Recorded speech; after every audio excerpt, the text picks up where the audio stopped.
baptisé là-bas. Qui a formé le corps de Jésus? Dans Hébreux 10.5 là. Dans Hébreux 10.5. Ouais, qui l'a formé? Qui a formé son corps? Ok. Ce côté divin là qui a formé le côté visible là. C'est écrit où? C'est écrit dans là où tu lis là. Il dit, tu m'as formé un corps et je viens faire ta volonté. Jésus vient faire la volonté de qui? Ok. Il vient faire la volonté de son propre esprit. Peut-être après on va changer, Inch'Allah. Écoutez très bien. Écoutez, j'arrive. Je vous rappelle dans 2 minutes. Je vais vous faire comprendre que Jésus, oui, est 100% humain, 100% Dieu. Ce côté divin là. Qui a calculé, qui vous a calculé ce pourcentage là? On appelle ça homme. Je dis, lui-même il se fait. Le fils de l'homme et le fils de Dieu. Ce taux de pourcentage là, qui l'a calculé dans la Bible? Qui est le premier à avoir calculé ce taux de pourcentage de Jésus, qui le fait 100% humain et 100% Dieu là? Ça dit, bon, comment est-ce qu'on va arriver à appeler une seule personne de nom? Non, on peut pas ce deux rôles là. Ça veut dire qu'il joue le rôle de humain et joue le rôle de Dieu. Maintenant, c'est où il a joué le rôle de Dieu là? Tu peux me montrer là où il a joué le rôle de Dieu là dans la Bible? Ok, je vais te montrer là où il joue le rôle de Dieu. Oui. Là, okay. Ça a beaucoup me fait plaisir même. Dans le livre des Jean, dans le livre des Jean. Oui, toujours Jean, oui. Jean 1, de 5. Ok, allons-y, Jean 1, on dit qu'il a joué le rôle de Dieu. On va voir ce qu'il a fait, ce qu'il a fait là pour qu'on trouve. Maintenant, s'il dit une chose, s'il dit quelque chose qui se contredit là, c'est que c'est pas lui. Jean chapitre 1, verset 1. Au commencement était la parole et la parole était avec Dieu et la parole était Dieu, elle était au commencement avec Dieu. Toutes choses ont été faites par elle et rien de ce qui a été fait n'a été fait sans elle. Et elle était la vie et la vie était la lumière des hommes. La lumière, lui, dans les ténèbres et les ténèbres ne l'ont point reçue. Ok, maintenant, on peut arrêter ici. La parole, c'est Jésus-Christ. Ah. Vous êtes d'accord avec moi? C'est écrit où que c'est lui la parole là? Hein? C'est écrit où que Jésus c'est la parole? On va continuer un peu, on va voir. Ah, les musulmans, vraiment, je ne vous comprends pas. Pardon, faut laisser ça, on va lire. La lumière, lui, dans les ténèbres ne l'ont point reçu. Il y eut un homme envoyé de Dieu. Son nom était Jean. Il vint pour servir de témoin pour rendre témoignage à la lumière afin que tous crussent par lui. Il n'était pas la lumière, mais il parut pour rendre témoignage à la lumière. Cette lumière était la véritable lumière qui, en venant dans le monde, éclaire tout homme. Elle était dans le monde et le monde a été fait par elle et le monde ne l'a point reçue. Elle est venue chez les siens et les siens ne l'ont point reçue.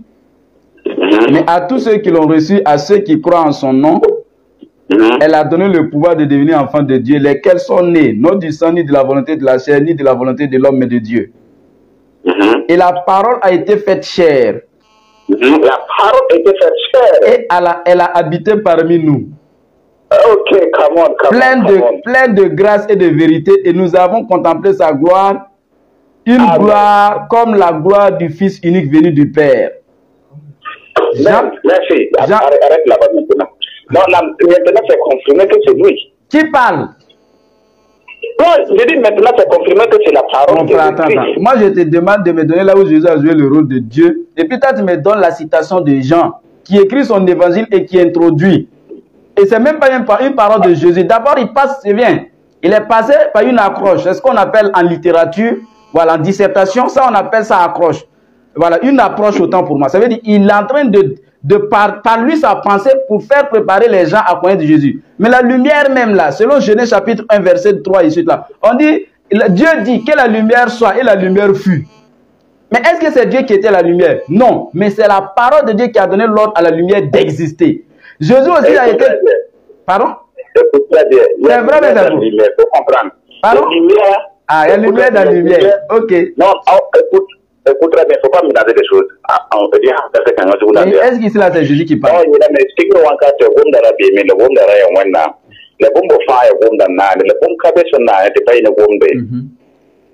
Il faut comprendre ce moment. Anangomka. Hein? Anangomka. C'est ça? Il y a Anangomka, c'est qui parle ici? C'est l'esprit, c'est Jésus qui parle à travers ça. Ouais. Mais donc il n'a pas parlé à travers Matthieu. Je dis ici, là, c'est ça, c'est dans le livre des Actes qu'on est en train de lire. Donc Jésus n'a pas parlé à travers Matthieu ou soit... Il a parlé à travers Matthieu. Maintenant, à travers Matthieu, là, est-ce qu'il a dit que c'est lui qui était la parole, à travers Matthieu, là? Il faut lire là-bas de voir. Matthieu, là, on va lire dans Matthieu. Il faut lire là-bas, on va voir si c'est pas lui qui est la parole. Ok, Matthieu chapitre 1, à partir du verset 21. Elle enfantera un fils et tu lui donneras le nom de Jésus. C'est lui qui sauvera son peuple de ses péchés. Jean aussi, si tu veux, on va commencer par son chapitre 1, verset 1. Généalogie de Jésus, fils de David, fils d'Abraham. Abraham engendra Isaac, Isaac engendra Jacob. Voilà comment Matthieu commence son introduction. Il y a donc en tout 14 générations depuis Abraham jusqu'à David, 14 générations depuis David jusqu'à la déportation à Babylone, et 14 générations. Donc, à Matthieu, il y a un Jésus Rorodba, à Boura. Il y a un Jésus vit ma raconte. On n'a jamais utilisé à approcher. Une conception. Et puis, si vous poussez les recherches plus loin, ils vont vous dire où est l'origine de ce verbe-là. Cette parole-là, la parole était Dieu. Non, non, ils vont vous dire d'où ça vient. C'est d'origine grecque. Voilà, c'est d'origine grecque. Et maintenant, à jamais t'as approché, c'est des introductions. Quand Jésus gomme béné, quand Jésus assume le gombamba boudé, Jésus n'a jamais dit de mettre sa généalogie dans la Bible. Non, non. Ok. Sur moi, ce que moi j'essaie ici, c'est la vérité, c'est pas ce que j'essaie de faire. C'est la vérité. C'est la parole là. La vérité, c'est que la parole s'est fait chair. Moi, je veux que tu me montres maintenant là-haut. Ok.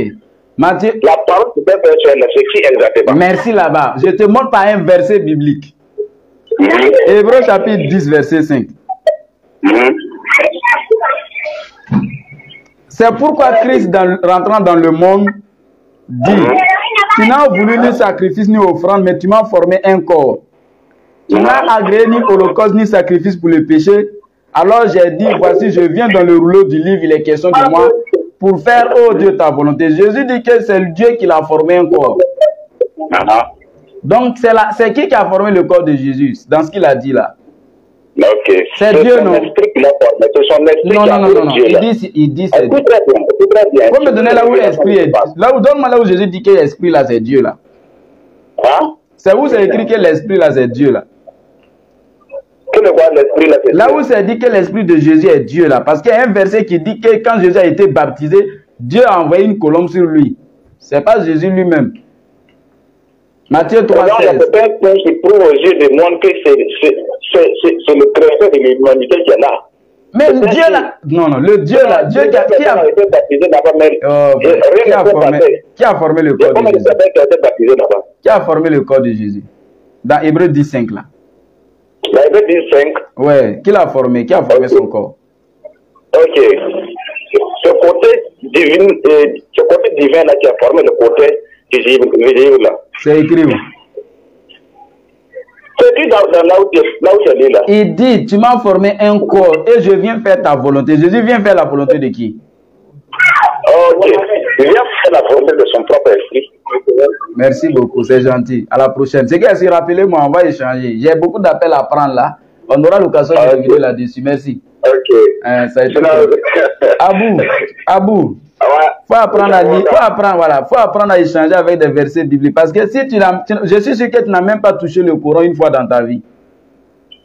Bon, le Coran, je n'ai pas touché. Parce que je lis au moins quelques versets dans ma thèse coranique. Tu as vu, non? Tu connais peut-être, tu ne connais pas le sens. Mais comme là-bas, avec une seule langue qu'on lit. C'est faux. Moi, c'est faux. Je dis que c'est faux. Moi, j'ai plus de 5 traductions françaises du Coran dans mon téléphone. Et j'en ai en document aussi. D'aujourd'hui, là, tous les livres sont accessibles en toutes les langues. Sont que les quelques langues qui sont vernaculaires. Non. Donc, il faut faire des recherches. Le Coran, là, anormalement, ou bien dans la vérité, si on va être sincère, si on suit les commandements du Coran, c'est aussi le commandement des Arabes. Parce que le Coran, ou bien le truc, ce sont les dieux des Arabes, ce sont les idoles des Arabes, que nous, on entend des paix ici. Mais, en fait, c'est pathétique. C'est pathétique. C'est pathétique parce que, je viens. Abou, c'est pathétique pour toi parce que tu abordes un thème et tu utilises un lexique que tu ne maîtrises pas. Où est-ce que c'est écrit que le Coran c'est pour les Arabes et que c'est des idoles des Arabes? Tu vois comment tu accuses? Est-ce qu'une fois tu m'as vu en train d'accuser sans preuve? Au moins, ne serait-ce qu'un verset pour étayer ce que tu dis. C'est des procès. Maintenant, j'ai des appels j'ai des appels, mais tu me donne-moi un seul verset qui montre que le Coran c'est pour les Arabes. Ok. On peut prendre quelqu'un à flagrant délit sur le vol. La personne ne se regarde jamais qu'il est d'accord qu'il attend de voler, mais c'est ceux qui voient qui savent que c'est un voleur. Donc il y a des choses qu'on n'a pas fait, c'est-à-dire que c'est la paix, ils se sortent ici, tout le monde voit, on voit que c'est clair et net. Il n'y a rien de cassé dedans là. Donc il n'y a pas versé, non. Donc ça peut venir en notre langue maternelle et paternelle aussi, pour que nous on puisse mieux comprendre. Est-ce que tu as un peu de respect? Ah, je viens. Attends. Tu sais que les grands pasteurs là, ils connaissent l'hébreu et le grec, non? Ceux qui ont traduit la Bible en français là, c'est des Français qui ont étudié le grec et l'hébreu pour pouvoir le traduire en français. Et ceux aussi qui l'ont traduit en moré là, c'est des gens qui l'ont lu en français pour traduire en moré. Quand tu vas à la mosquée là-haut, nos docteurs qui sont allés étudier, ils ont des maîtrises, des licences, ils ont allé jusqu'à l'université et puis ils font l'exégèse du Coran et puis ils donnent en arabe, ils reprennent en français, ils reprennent en moré là-haut. Toi tu entends ou bien tu n'entends pas? Tu écoutes ça, Oazou, je viens. Oazou. C'est ce que lui me dit là que j'ai à donc on me fait avoir des choses que... J'ai dit, il n'y a rien, il n'y a pas plus, je viens. C'est là maintenant, je vois que vraiment tu n'es pas tout à fait honnête et sincère avec toi. Je donne un exemple. Le français que tu parles là-haut, tu as appris la langue, non? J'ai appris. Mais est-ce que tu as posé au professeur si le verbe qui t'a fait conjuguer au présent et au passé là, c'est vraiment ça? Tu lui as posé la question de savoir ça? Maintenant, je viens. Le gars est parti, il a appris l'arabe, je viens. Il a appris la langue arabe, et puis il a appris, à travers la langue arabe, il a appris le Coran, il vient, il t'enseigne. France 24 même, il y a son arabe, mon frère. Il y a des chaînes arabes, il y a des juges arabes. La Coupe du Monde s'est jouée en Arabie Saoudite. L'arabe, c'est une langue, mon frère. Donc, ça se traduit comme le français et toutes les autres langues. Mais la Bible est commencée par langue hébraïque et grecque, non? Où est son grec là? Il n'y a plus son grec. Il n'y a plus son hébreu. C'est son grec là. C'est le Nouveau Testament. Sinon, ça existe partout. Bon, ok. Merci. Voilà. Aujourd'hui, c'est notre fête. Voilà. Si jamais vous êtes intéressé, vous pouvez passer à la maison. On va vous servir, Inch'Allah. Sinon, Noël là, seulement, nous, on ne vient pas là-bas. Merci. Et bonne suite. C'est pas de la fête là. Oui. Bon, je vais profiter pour donner une petite surprise sur ça. Non, c'est pas important, merci. À la prochaine, on en aura l'occasion. C'est là. Ok, je vais rappeler mon gars là. Je pense qu'il m'appelait beaucoup là. J'espère que c'est lui. 1,75 là. Bon, je sais pas. Il y a beaucoup d'appels. Donc, pour nous contacter, c'est 07 59 66 31 et 51 30 50 73. Vous nous appelez ces deux numéros. C'est sûr que vous allez nous avoir. Bon, maintenant. Bonjour, bienvenue sur Orange. Votre correspondant ne répond pas.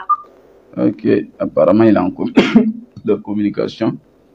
Je vais appeler lui là. Lui, je vais l'écouter. Donc partagez.